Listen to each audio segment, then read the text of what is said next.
Okay, this is for DCU Sick 1. I went to a skills and drills trainer for 10 plus years, and he did the same format of training every soccer session with all his players of all ages. They looked like the first few minutes was a warm-up.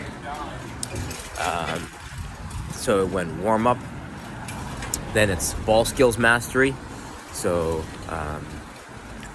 toe taps, side to sides, L moves, things like simple fundamentals of ball mastery. Then we did dribbling sequences. So it's a sequence I talk a lot about on this channel goes outside, outside, inside, outside, inside. Then you switch your feet and then do the same thing again. So the last touch cuts across the body, and then you repeat the sequence. Goes again with the other foot. Outside, outside, inside, outside, inside. And then you do the same thing with the other foot. So what this does, it helps you, it allows you to transfer your ball skills mastery into usable. It makes it so you can think that you think less when you're dribbling instead of thinking more. Because some kids, they learn ball mastery moves, but they don't know how to effectively do them on the field. So this gives players a foundation to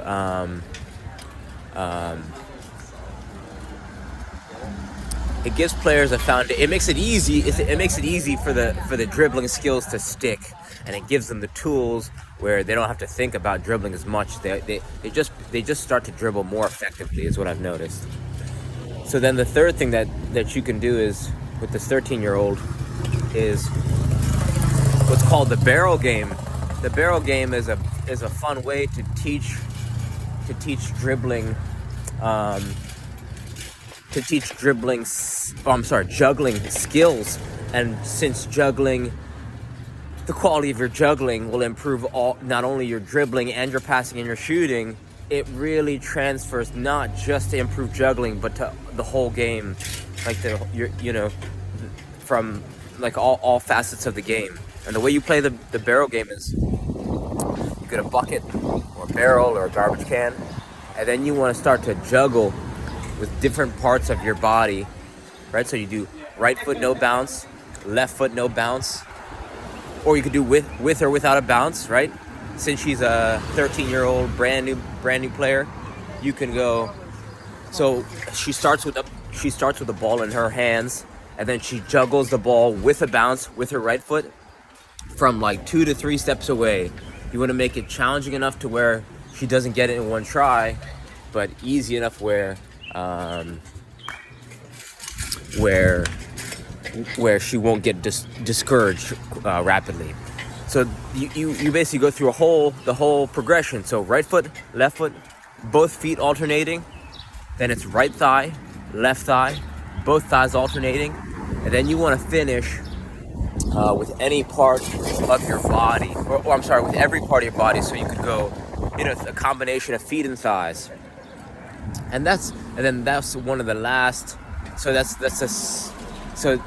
goes warm up, ball mastery, dribbling sequences, then barrel game, and the last thing we would finish on at Tom Turnbull's is 1v1 to cones, right? So you have he would have players, each player would have a tall cone, and the goal is to knock your opponent's cone over with a size 1 ball.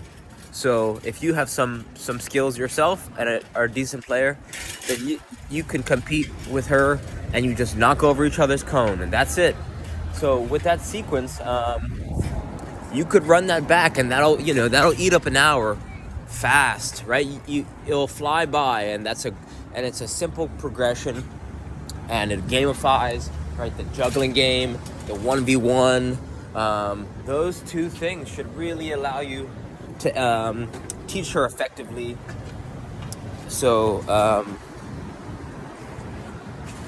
give that a try, right? Because it's worked for me. I've taught it to middle school kids. I've taught this to high school kids. I've taught this to college players. So it's a fundamental skills and drills training session that can really that's really endured the test of time.